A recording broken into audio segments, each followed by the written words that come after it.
Welcome into the cockpit. This episode's gonna be a bit late. This episode is a bit late if you're listening to it, and that's because. And if you're not listening to it, it is still also a bit late. I guess, yeah, but I don't know how you. I mean, I guess you know that when you see the date stamp on it, but it's late because audio is sometimes bad. Regardless of whether or not you listen or do not listen to this episode, it is still late. Yeah, this episode does not exist in a quantum state. It is late. That is true.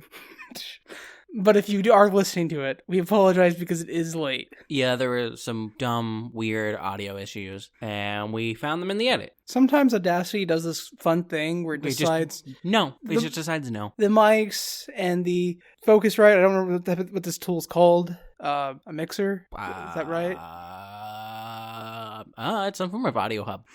Sometimes Audacity's like, that audio hub you have connected with your mics? What if I just use the laptop mic instead? Laptop mics are good, right? The fact that you took the time to set up the mics and make sure it was reading them and tested your audio and everything. I don't know. It was dumb. It was an issue. Bad quality audio. And not like bad enough where we could just be like, it's fine, but like bad. So... Although one of us did at one point go, it's probably fine. You could probably just... It seemed like bad, but still fine. And then you got farther into it and it got worse. I wasn't there when it got worse part. I was there at this is not great, but it is acceptable level. I don't know if I was ever on the acceptable level. You were like, well, audio issues happen sometimes. You gotta live with it. And I'm like... I didn't say you had to live with it. I said audio issues happen sometimes. We can still just go ahead with this one if you want. And you agreed. You can't just force this on me. I was like, we can re-record it. That's fine. But I don't think the audio is unlistenable. Oh, it's unlistenable. Yeah, it did get unlistenable later, but like at the beginning it wasn't unlistenable. It was just not great. Out of all the podcasts I listen to, there's only one podcast that could post an episode with that terrible of audio quality, and I would still listen to the full hour. Cool. That's a bar that we don't need to hit because when we post an episode, I don't expect anyone to listen.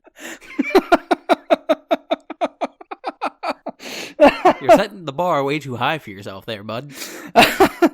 My point was like, if nobody would listen to it normally, then nobody's definitely going to listen to it if it sounds like the stats stay the same then. I don't think that's the goal. Like, I was unaware there was a goal. Like, I know the bar isn't System Mastery level, which is the podcast I was referencing. Like, that's not the bar we're shooting for. But like, the only bar I'm shooting for is the one with alcohol in it, where I can forget that I had goals. How many times have you ever actually been to a bar to get drunk, Justice? I don't go anywhere to get drunk. If I'm gonna get drunk, I'm gonna do it at home. Oh, so what bars are you shooting for? Because it sounds like none. Exactly. No matter the context, there is no bar. I'm glad you get my point.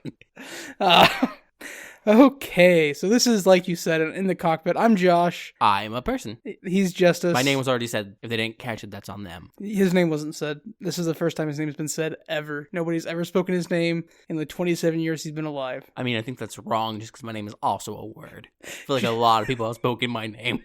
Nope, nobody's ever spoken it before this moment. Fucked up and weird that we've had a word that's existed in our language and just has never been used until I was born. I'm sure that's until 27 years after I was born. I'm sure that's not the first time words have existed and not been used. Like spudger. Used more often than you think, bud. You think it's used more often than justice? No. Okay, so traditionally the format of this interstitial episode of a podcast that we do is we bring topics to discuss. Yeah. So, I assume you have no topic. Do I ever? I just wing it when I realize you've been talking too much. I already feel like I've been talking too much. But we do have the new Doctor Who episodes to discuss because Doctor Who debuted on Friday night with the new season with Kurigawa, the first two episodes of his season. I believe you mean the new series Doctor Who, the Disney Channel, well, not Disney Channel, the Disney Plus original. See, I want to be upset that you're calling it a Disney Plus original because it's wrong. It's a Disney Plus original. It said it right on the screen. It did not. But more important, it did. It says Disney Plus original the moment you start it. It definitely doesn't. But more important than that, did you know that Disney has now outpaced Nickelodeon as the premier channel for children's entertainment? I'd assumed they'd done that long ago. No, it just happened this year. But you know what the fun part is? No. Do you know how many viewers that they're getting a day that makes them outpace Nickelodeon? 5. Something like 200,000. Wow, that's actually so fucking little. Yeah. Did you know AEW Dynamite does better numbers than that? Nice. Do you know AEW Rampage does roughly that? Look, no, the answer is no. I don't know anything about your fucking wrestling show. I thought we would have realized this by now. I'm just saying, it's insane that wrestling... It's because kids don't use television. Dynamite is roughly 4 to 5 times more popular than Nickelodeon. Yeah, wrestling aimed at boomers. Oh, I don't think that's true. I know it's not. I just said it to be insulting. Yeah, it worked. It hurt. You're welcome. I don't think you needed to hit that low. I think I did. I'm punching up, baby. I'm always punching up. How is punching at wrestling punching up? I'm punching at you. How is punching at me punching up? You're cishet. I'm not. I'm shorter than you. Thus, any punches you throw have to go down. Not metaphorical ones. Doctor Who, though, which is definitely technically a show for boomers, but by like the definition of when the show started, right? Like, any original Who fan who watched it as it aired is definitely a boomer.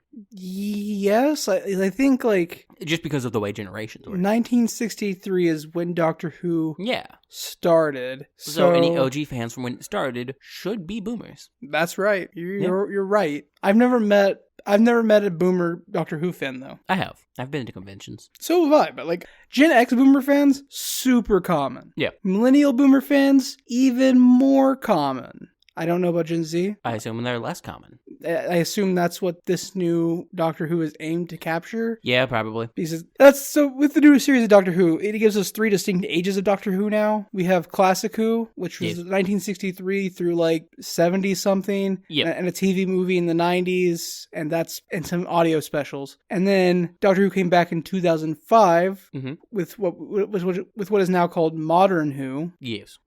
Which is the Christopher Eccleston run through the Jodie Foster run. Yeah. And then Kudigawa's run, and I guess David Tennant's second run, are now part of New Doctor Who. New Who? Yeah. Which sounds like a weird fruit drink.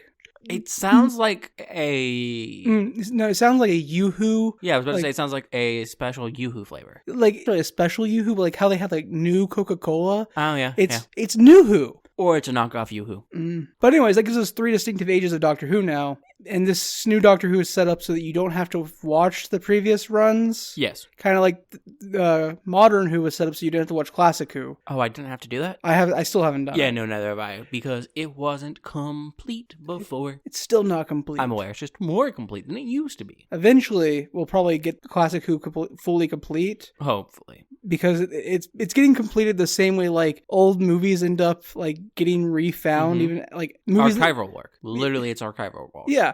But in this case, it's people going into their attics and finding old recordings. That is still archival work. That is like...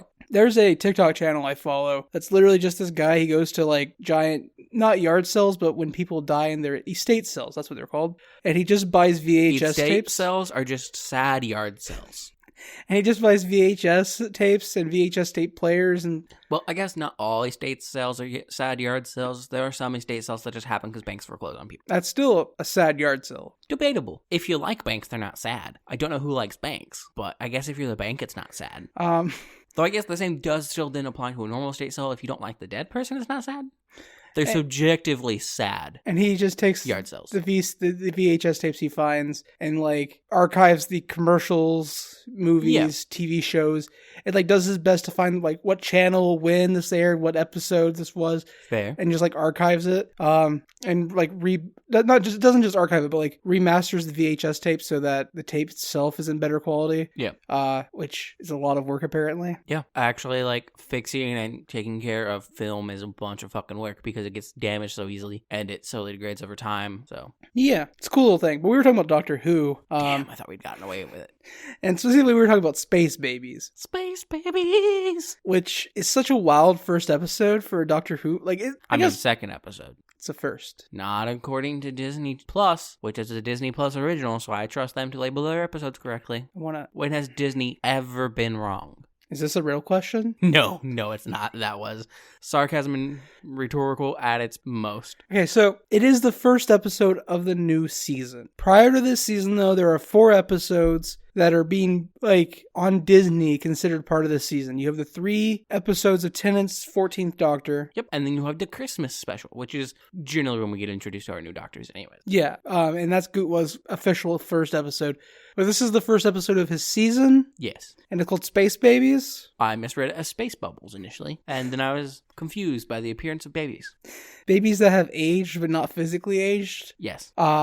This episode was like good, but it wasn't great. Like it was a solid like 6.5 for TV. It was fine. Which, compared to other Doctor's first episodes, I'll take it. I liked it. Yeah, the first episodes kind of tend to be weak for most of them. But I don't know if we want to go into like a detailed like deep dive of this episode, or if we just want to talk more of the impressions of Gutwa and Man's got flair and style. And I hate his screwdriver. Why do you hate a screwdriver though? It looks like the remote from Click. So they actually changed that specifically because people at the BBC thought the sonic screwdriver was starting to look too much like a gun.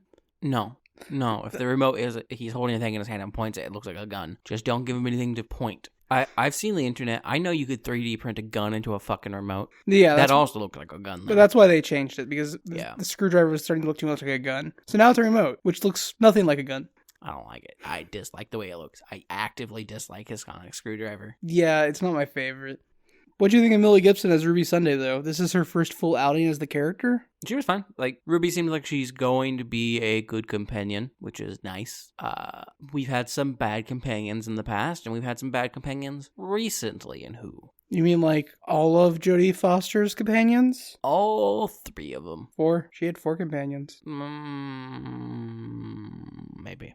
She had the guy who had the disorder that messed with his balance. Yes. She had Yasmin. Yes. She had Old Man, which was guy who couldn't balance grandfather. And then she had Graham.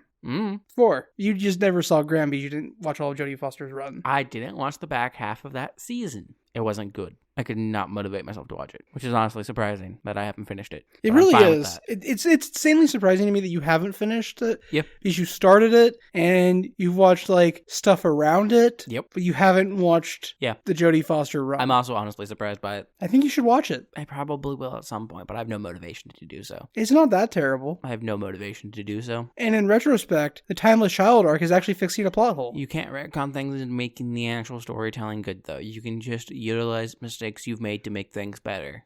Because apparently in the third Doctor's run, there was a moment where they show all of his previous faces, and they show 4 faces that never like were actually the Doctor, implying that this was at least the 7th incarnation of the Doctor, but it was called the third Doctor, which would have fucked up the entire regenerations way before they started playing with that as a theme in the story. So fair. The fugitive Doctor, the timeless Doctor, and all of that in part plays into fixing that plot hole that nobody spoke of or thought of for 30 years. Yeah, when something's that old as a plot hole, you generally don't need to worry about it. IMO. It was that old, and like in the community, nobody was talking about it. Yeah, there was no need to do it, but Chibnall did, so yay. So like we had Space Babies, which involved the Doctor and his companion Ruby Sunday going to a space station that was a baby farm. Yep. And it was very thinly veiled politics, like yeah, RTD, man. Russell Davis, yeah. So the crew that was supposed to man the ship got pulled away because of budgetary constraints. Yes, but they weren't allowed to turn off the baby creating machine. Because they couldn't stop the babies from being born because that would be wrong. Illegal. But then obviously they had no responsibility to take care of the babies after they were born. Russell T. Davis out here, just the commentary. Mm-hmm. I will say, to me, the most important part of the episode is twofold. The boogeyman, obviously. Yeah. And then, before we even get to the Space Babies space station, they can travel back in time to dinosaur age in Arizona. And Ruby's like, what if I step on a butterfly? Won't that, like, have cascading effects? And Gatwa's just like, no, that's not how that works. And then she steps on a butterfly and turns into a lizard person. And Gatwa has to resurrect the butterfly with his sonic screwdriver because the sonic screwdriver is literally just the MacGuffin-iness MacGuffin ever. Oh, I didn't notice he did with his sonic screwdriver. I thought he breathed some of his breath into it. Oh, he might have just breathed his breath. The weird regeneration breath. Yeah, that makes more sense. Yeah, it wasn't the screwdriver. That was me. That's just me. Yeah, because he held it really up close to his face. Yeah, he breathed the regeneration energy into it, made the butterfly come back to life, and history reverted. Yep. Ruby was back to being a human and didn't remember being a lizard.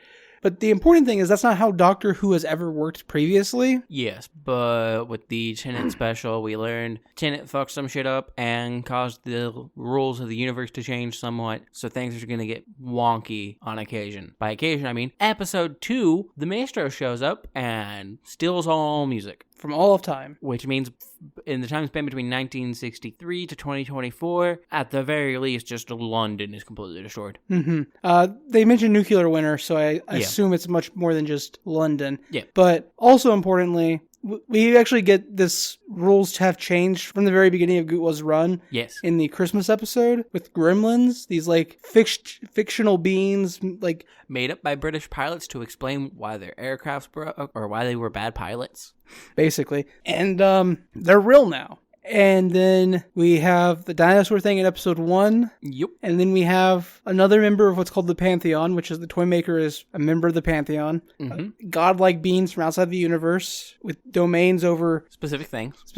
Toymaker is games, and Maestro is the domain over music. But weirdly, I kind of like the interpretation of Maestro as a deity over music, where instead of music existing, making them more powerful, the less music that exists, the more powerful Maestro is, because all the songs are theirs then. Yeah, it's the argument that the music is an aspect of themselves, which oftentimes when we see deities or powerful creatures in a lot of media, using the aspect or the aspect existing is not detrimental to the god or deity. It is an expression of their power, or it is a further strengthening of their power. Whereas this implies that the aspects that make up at least the Maestro are arguably actually part of her power, but by wielding the aspects or using them, you are actively taking them away from them and are then weakening them to some degree, assumedly.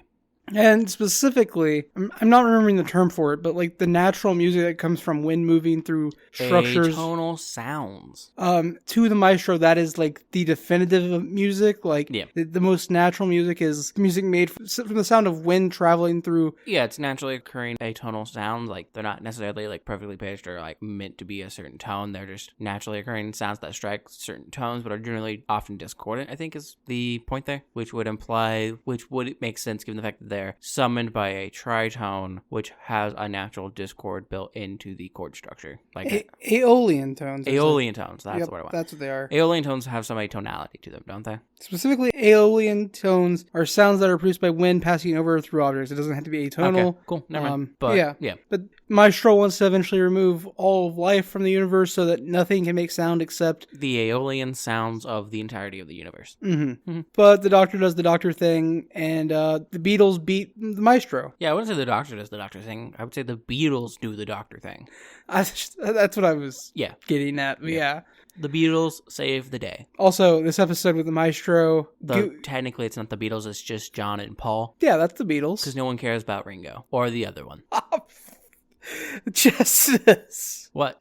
I legitimately don't remember the other one's name. That's the other one. I know John, Paul, and Ringo.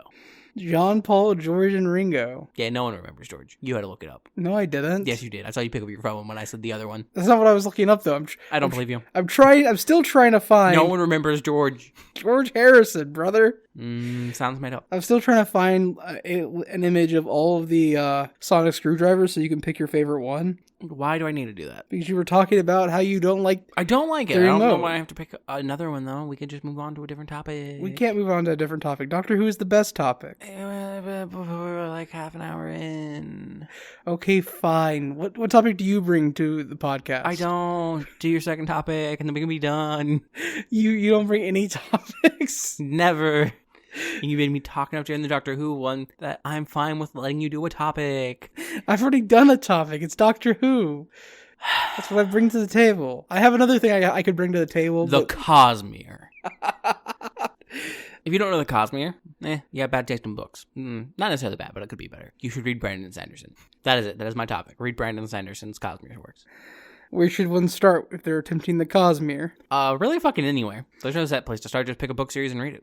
Just don't pick up in the middle of a book series, I guess. I don't know why you would do that. So I could like start with Alloy of Law, the first book in the second age of the Mistborn. Yes, you can. I mean, it's perfectly fine to do that. I shouldn't read the first 3 books of Mistborn. It's not necessary. Like, it's legitimately not the way the books are written. You don't need to have read the first trilogy set in the world of it. Sure, it technically has some impact, but the impact is lessened to the degree that none of the characters are aware of it. Like, what's actually going on there, that there's no issue with you not knowing the history of the world either, because none of the characters you're reading or interpreting know the word either. And then when you get farther into the series, when things actually do somewhat reflect it, it's fine, because it's a reveal to you and the characters at the same time. So arguably, you are strengthening the experience of the second age of Mistborn. The ludonarrative experience. Yeah, so okay, fine, you're actually right. I will say Mistborn is the first trilogy of Mistborn and half of the second trilogy of Mistborn are the only parts of the Cosmere I've read, and I've greatly enjoyed them. I think the best thing about the Cosmere as a whole is just the way Brandon Sanderson does his magic system, with the fact that each of these different book series have different ways magic works, and different forms of magic, but the overarching entire structure of the Cosmere does use the same basic structure of magic. It just expresses itself in different ways on these planets, and so they feel discrete and unique enough, but somehow all fit together in a way that still makes sense for the overall universe he's created, that I really appreciate. And from my understanding, the way the Cosmere all connects together is that it's like a singular galaxy. Universe, galaxy. It's questionable how large things are spaced out. And the individual book series takes place on individual planets within the series. Yes? But there's also a secondary plane of existence involved somehow. Yes, and also I said yes like that questionably because, yes, the books do take place on single planets for the most part, though other planets are mentioned in some short stories, and we have denizens from other planets that have made their way to other planets. Through space travel. No, not in any of the books I've read, but yes, in one of the short stories. Because the second plane, referred to as the cognitive realm, also connects across the entirety of the universe, just on a different plane of existence. So all of these magics are forms of what in the world is called investiture, which is just kind of how this natural power of magic exists. Mm-hmm. And you have different forms of investiture. You have keyed investiture, unkeyed investiture, static investiture, like active investiture, which is all just different forms of how it's being used at the moment. So like if it's naturally occurring, if it's innate, so you kind of already have it. If it's not set to any specific, like basically magic system, if it's just a power that you can gain access to, but you don't need to be necessarily doing it this one exact way. And because he has so many different fucking worlds going on in the Cosmere, you have so many different magic systems that are all part of it. You have so many different subsystems of magic. Like on Roshar in the Stormlight Archive, you have bonds, and those are weird, but kind of neat. You also technically have Stormlight itself, which is a form of investiture. You have, in the Mistborn series, you have Metallurgy and Ferrochemy, and then the Mist itself is also technically a form of investiture. On Elantris, you have Eondor in the world of Warbreaker, which I can't remember the name of its planet. You have Biochromatic Breath. On Cell, you have... Not Cell. On Komashi, you have Eho, or Eon. You have Soul Stamps. You have all kinds of weird shit. And they're all functionally the same thing. They're all powered by the same source. But functionally different. Yes. Yeah. Same thing, but different. Yes. So I was just pulling up Brandon Sanderson's wiki. Mm-hmm. The Cosmere currently consists of 23 novels. Yes, and I believe there's at least another 20 more planned. At least 20 more stories planned. Because I don't think it's 27 novels. It's 23 novels, 3 graphic novels, 4 short works. Okay. And yeah, that's everything. Yeah.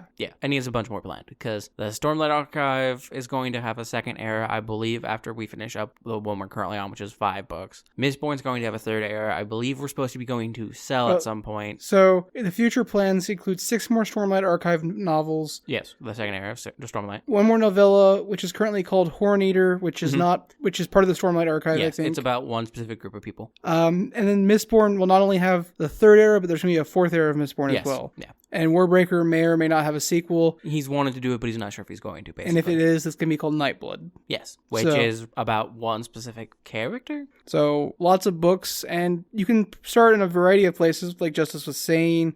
You can start with Mistborn, and you can start with either the first or second era. Mm-hmm. There are 7 books in Mistborn right now. Yep. So I know the first 3 are one era. And then the next 4 are the second era. So there's 4 books in the second era. Yes. Okay.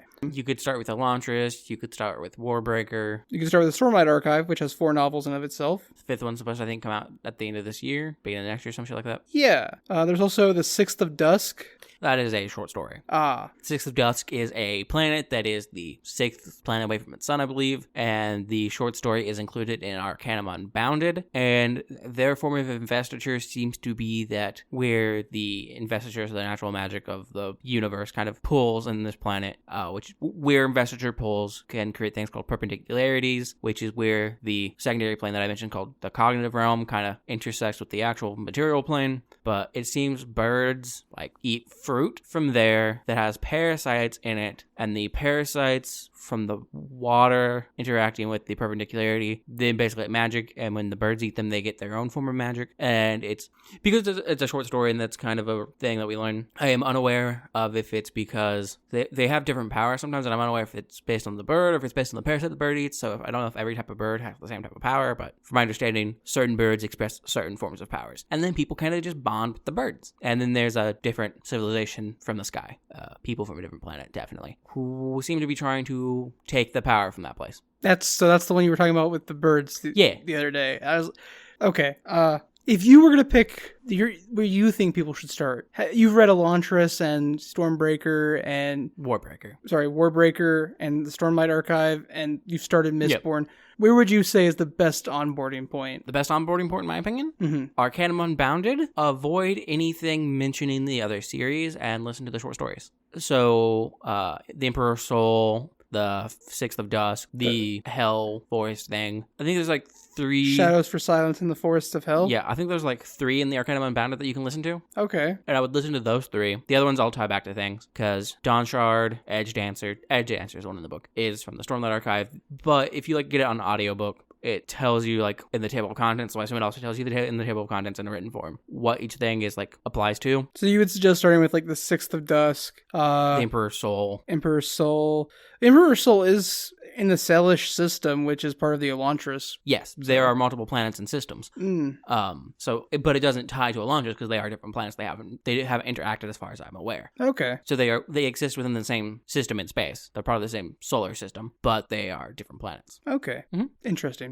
So basically, I would just say start with the standalone stuff. I suggest the short stories just because it gives you a feel for like the fact there are different systems, and none of them super contradict each other or like are going to be super weird. And I think especially the way soul stamps work and the way shades work in the Hell Forest thing. I can't remember the name. Its name is so long. Shadows for Silence in the Forests of Hell. Yes. I think the way shades work in that, the way soul stamps work. Soul stamps are white sand? No. Soul stamps are the Emperor's Soul. The Emperor's Soul. Yeah, okay. The way those two things work, I think, give a good illustration of kind of the types of things you're dealing with for the way magic systems work. Soul stamps with some of their with some of their methods and like the way the magic is shaped and works is a good establishing point for kind of the way a few other magic systems on surface level at least work. Mm-hmm.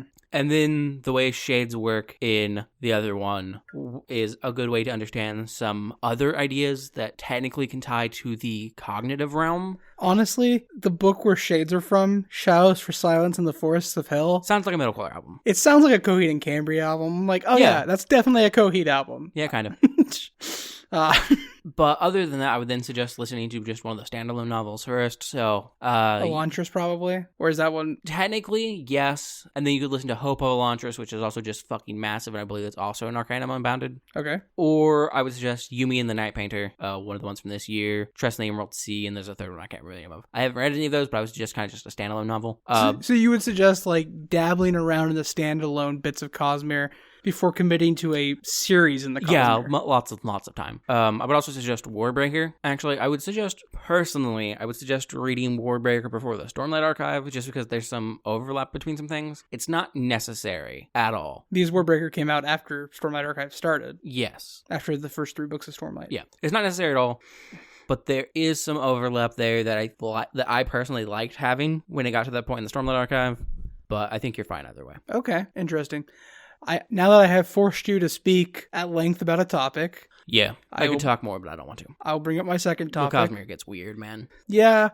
Last time we did this, you attempted to explain all the magic systems, and I was like, Your brain looked like it fried and died, which is why I didn't do it this time. It kind of did. Though Also, I think, personally, the form of investiture I'd want the most, I think, personally, would be the soul stamps from Emperor's Soul. yeah, because like the character, the way you were describing it, the way soul stamps work, and I don't want to get too deep into the sauce, is that the stamps can physically change the history of an object or person. They don't physically change the history of an object or person. They change its history, and then the way those things would work out is what changes it physically. So the main character has a series of stamps that just lets them go from being who they are to like they change their history so that they were raised to like be a warrior, and so they're really good with swords and martial arts, and or like they're now an archer, or like now they're a painter. Yes. Like just to use a soul stamp on something effectively, you have to know the history of the object very well, and so it's hard to make. So soul you can stamps. make the tiny edits necessary because it still needs to reflect the soul of the object, basically. So what it truly is, and so it's hard to make soul stamps for people other than yourself. But making one for yourself isn't. It's hard. I would assume it's hard, but not like. I mean, from the way it's mentioned, it took years to make a single stamp. Okay. But I mean, yeah, you do have to be able to fucking sit down, talk to yourself, work that out. Self-therapy it. But the real thing is the main character in that series, the Emperor, in that book, the Emperor's Soul, essentially has the ability to change quote-unquote classes at will through soul stamps, which is hella cool. No, it also means I could buy the cheapest fucking things ever, and as long as I understand it well enough, like, at least make it not cheap, but nice. Yeah. Like, you were talking about the novellas, and I mentioned White Sand, and you're like, no, not that one. Yeah. And I was like, oh yeah, no, White Sand is the one. It's the graphic novels. White Sand's the one with midichlorians inside the sand. I mean, kind of, yeah. It's a micro flora. Yeah, it's a microfauna that lives in the sand. Microflora that lives in the sand, similar to how midichlorians are a microfauna that lives in your body. Yeah, kind of. And both give you magic powers. Yeah, kind of. Yeah. Though technically, it doesn't give people magic powers. People have the magic powers naturally, and then some of them can interact their magic with the magic of the sand. That's more interesting than midichlorians. Yeah. So my last topic for this then, Hades 2 came out this week. It did. It was in technical tests a couple weeks before I got into the technical test. I enjoyed it and played it too much in that technical test, and are still playing it too much now. Was very excited about the technical test. I may have freaked out a little bit about when I found out I was in the technical test. 15 minutes of freaking out. That's not even an exaggeration. If anything, I am lowballing it. But the technical test, very fun. And now that we have the early access and the full game is now out, well, not the full game. The full game that is currently available is out. Yeah. With 4 biomes going down to face Kronos, 2 biomes going up to the surface to Olympus. It's a lot of fun. Sounds right. I have now beat Kronos twice. Proud of you. You beat David Bowie twice. Kronos looks so much like David Bowie. He does. Yeah. And I've beat the last boss on the surface 4 times now. Fun. I'm not going to mention her name because like we all know Kronos is the big bad based on like the very beginning of the story of Hades 2. Yeah, the things we were told. We don't know who the final boss is on the surface yet. We don't know who the final boss in the early access is until you get to that point. So I'm not going to spoil that. But they suck. Get to fight everything. They suck. And every time you take down 25% of their health bar, their damage increases by 100%. Gross. And then when you get them down to 10% health, their damage increases by 100% again. Fucked up. Which means by the time that you're in the final part of that boss fight, they're doing 500% damage on you, which makes even like their lightest attacks just one shot you. Very, very close to lethal. It's terrible. I hate it. The fight sucks. That said, on the surface, you also do get to encounter Charybdis. Nice. From what I'm reading on the Reddit and Discord, people think that fight's hard, but like, I've lulled that fight every time. It's fucking hilarious. Look, in general, I think most of the boss fights in Hades are meant to be hard, but I think as long as you're going about it with a modicum of like a decent spec and a good idea. Here's how the boss fight for Charybdis goes. Charybdis is in a whirlpool, and you're on the broken deck of a ship. It has holes in the broken deck where it will shoot tentacles through. Also, I have a question. Yeah. Based off of what I know from Greek naming of gods. I'm saying Charybdis wrong. Yeah, it's more of a K sound, right? Like Charon or Chiron. Charybdis? Charybdis, I think. I don't know. It's the giant, like, kraken. Yeah, I was just mentioning in case people were unaware what you meant when you said that, because CHs make more of a K sound, but it's not even entirely accurate. It's a chi, right? CHs are equivalent to chi. I mean, it's weird because, like, from my understanding, the correct pronunciation of Charon is Charon. Charon, yeah. And then, assumedly... And then Kronos is spelled with a K sometimes because... Yeah. I don't know. All I know is it's a big octopus. I just don't know if CH existed in Greek at that time. I don't think it did. Yeah. You can't actually hit Charybdis in the face. you can only just smack its tentacles when they come up through the holes in the deck. Yeah. But then Carbitus has 3 different attacks with those tentacles. One where it shoots a spear at you, like an energy spear. Fun. One where it smacks the ground and makes a wave go out in 3 directions from where it's smacked. Yep. And then one where it does a spinny tentacle slash. Okay, doesn't sound too bad. Then Carbitus itself has one attack where it just shoots orbs at you that then blow up into tiny orbs that that's home you. Yeah. Home on you. And all you have to do is just like run around long enough and then dash through them on your way back, because your battle map is a semicircle. Okay, that's not too bad. So you run one way, and then you run back the other, yeah. and then you dash through the attacks and run the other so they come back that way. Yeah. And you only have to do that like once before they fade away. Okay, that doesn't seem too bad. And the tentacles aren't hard because you just use your Omega casts on them and then like dodge from their smack attacks. Yeah. And if you can't dodge medium speed range attacks by the time you fight Carbitus, I'm going to say the thing you don't like. Get good. Like if you're having trouble dodging medium speed range attacks. I know you. We had a whole conversation. I'm not going into it this time. Just get good has no positive value in the gaming space as a terminology. Yeah, no, I would mostly agree with that. I just think by the time you get to Carbitus, if you can't dodge those, then you do need to probably work on improving. Mm-hmm. I just would never phrase. I'm gonna get slightly into it. I'm just gonna explain my reasoning. I would never use get good in a gaming space just because it has so many negative connotations around it at this point in time. Yeah, that it never feels like you're trying to give actual structural advice. Even if you are legitimately saying, "Hey, you just need to work and get a bit better," the phrasing of get good no longer has that implication to it. It just feels like I'm gonna pwn on these noobs type bullshit. I don't think get good ever like was intended to be like a positive It phrase. wasn't, but people then try to use it as like that kind of terminology, and they'll try to explain themselves away in comments and shit or conversations. It's just like, no, I'm just saying you have to like actively work to get better, and then they'll have, if they're somewhat reasonable, have a cogent like explanation or argument for it. Mm-hmm. But they get butthurt when someone's just like, hey, what the fuck with the get good thing, and then you exacerbate and cause problems when it seems no one wanted that. They were trying to make a lighthearted joke, it seems, but the issue is it's not interpreted that way anymore. There's too much negative connotation to it. I don't think it can be used effectively in the gaming space. I would never one-on-one tell an individual who's having issues with the game,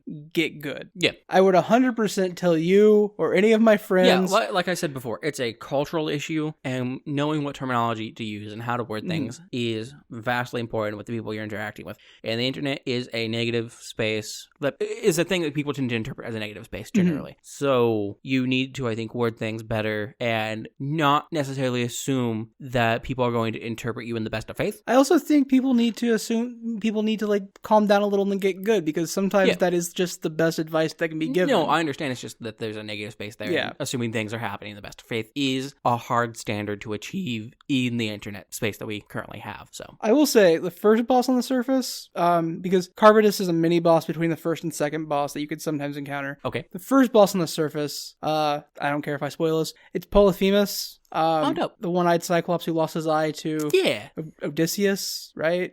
Yeah. Wasn't it Jason? I thought it was Jason and the Argonauts. No, it's Odysseus that stole the eye. Okay. I think. I could be wrong. I could have sworn it was Jason, but Either way. No idea. So you fight a blind Cyclops, and there's a lot of issues with this boss fight. That's a feels bad moment. Like, primary issue with the boss fight with Polypheus is he summon spams. Like, he summons a bunch of minions constantly. He can't fucking see you. Yeah, it doesn't matter. His stomp attacks are kind of cheap anyways, and he can grab you and eat you to restore his health. Like, nice. If you're using any weapon to fight Polyphemus that does not have decent ranged attacks, you are about to get fucked. Nice. And he also summons sheep that you can't kill. And like some of them, like he summons 2 types of sheep that will attack you. One's just hit you for a little bit of damage, and they'll interrupt any type of like Omega charges you're trying to do. Okay. The second one will hit you and stun you. And it doesn't do damage. It just bops you and stuns you. And then it can bop you and stun you again right after you unstun. And it can bop you and stun you again. And it can bop you and stun you again. And I hate the Polyphemus boss fight. I've only lost him once, and it was in a trial run for a special thing you do. But he sucks, and I understand why people are complaining about him. Fair. That said, the boss is going down to the underworld. So you're not wrong. Polyphemus is in the Odyssey, which implies he interacts with Odysseus. However, there's a Polyphemus who is an Argonaut on Jason's crew. Weird that there's 2 characters. I don't know if it's the same character, but I did a quick Google. I don't think Jason had a Cyclops on his crew. Yeah, I don't think so. I think it's just someone with the same name, but who knows? It's Greek mythology. Maybe he wasn't a Cyclops anymore, or maybe he became a Cyclops. Who fucking knows? Greek myth. That's it. All the bosses going down to fight Kronos are a lot of fun. They're all... Hecate, the first boss, who is your teacher, Yes. and the third boss, called the Infernal Beast, have the same problem in that they are damage sponges and the fights take too long. Damage sponges, always great. The second boss doesn't have a damage sponge problem, doesn't have any problem. The second boss fight is perfect, and they shouldn't change anything. If anything, they should just add more songs to the rotation for that boss fight. That boss fight is perfect, and if you haven't reached that point, it's so good. It is very good. And then, of course, Kronos. And Kronos has some cheap moves where he one-hit kills you, but, like, honestly... Yeah, tracks. I've not seen anybody, like, who... A lot of people will show up in the Discord and be like, hey, so I just got to the Kronos second phase, and is that instant kill? Is that, like, scripted so you can't keep playing the first time you face him? Or, like, what? And it's because he makes a tiny little circle on one of the clock faces that you have to run to, or it deals all of your life and damage. Nice. He just goes, you're dead. I appreciate it. And that's the first move he uses every time you go into phase 2.